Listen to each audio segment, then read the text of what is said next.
Hi guys, Assalamu alaikum. I hope you all are doing fine. Today I'll be sharing with you all a very easy and delicious recipe of Kashmiri chai, Sabz chai or pink tea. It's a winter delicacy and is a staple at our household during winters. So to make this chai, you'll be needing some Kashmiri loose tea leaves. Make sure they're Kashmiri chai leaves and not the regular green tea leaves. We'll be needing a couple of green cardamoms along with some star anise as well as some salt.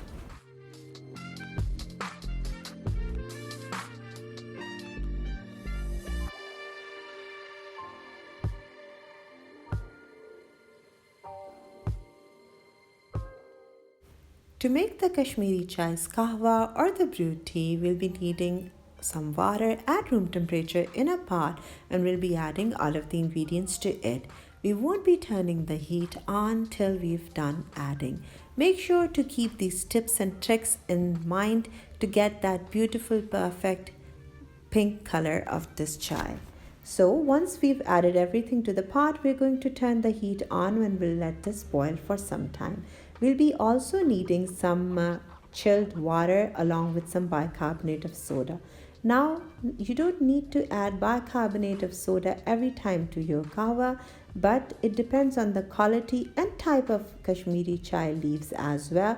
Sometimes you need to add it, sometimes you don't, to get that beautiful red grape juice color. So how we'd be determining that we'd be needing the to use it or not, I'll be sharing with you in a bit.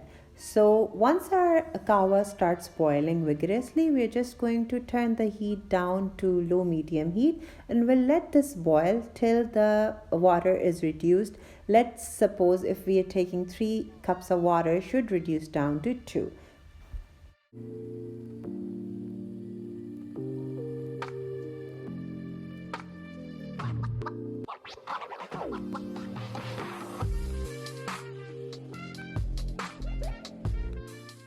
Now to check that we'll be needing to add the bicarbonates of soda or not, we'll be taking some prepared tea in a small glass bowl and we'll add a little bit of chilled water to it and we'll shake it.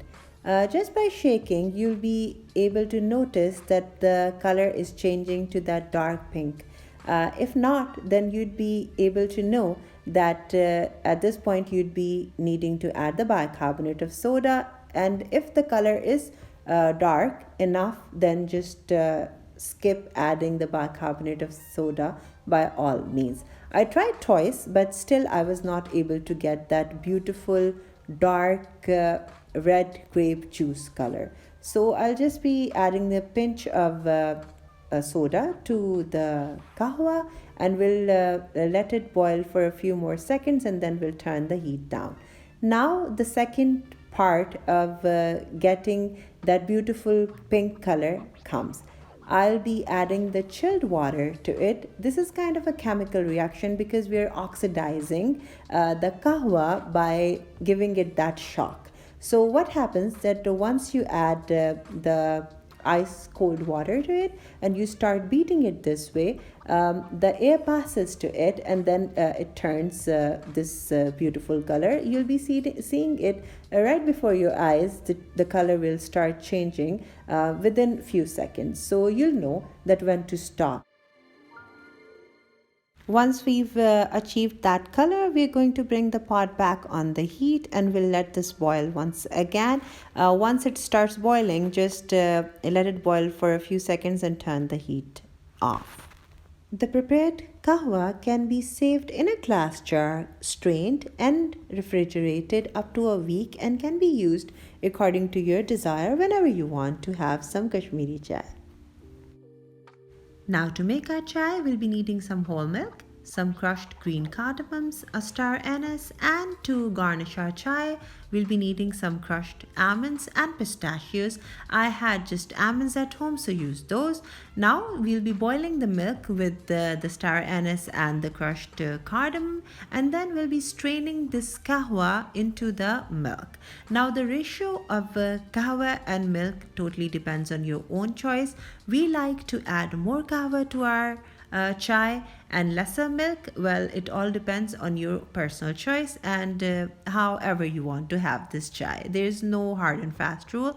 It's just that you should be having the flavor and the aroma of the chai in your Kashmiri pink tea, obviously.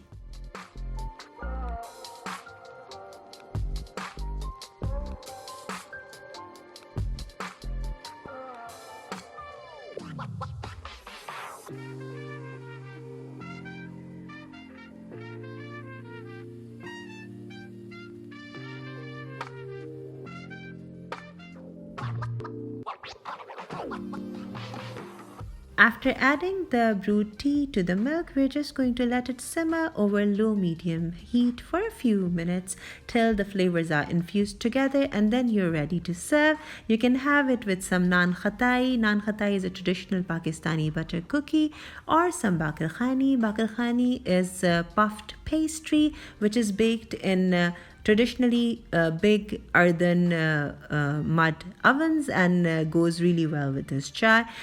You can see that maybe you're familiar or not, in traditional Kashmiri households, they like to have a breakfast of kulcha. Kulcha is a Kashmiri type of bread with some sabz chai or Kashmiri pink chai, and I've seen at my paternal side of the family that they used to like to have this. So if you like to try, you can do. And that's all for now. I hope you are going to give this recipe a try and will definitely be leaving feedback.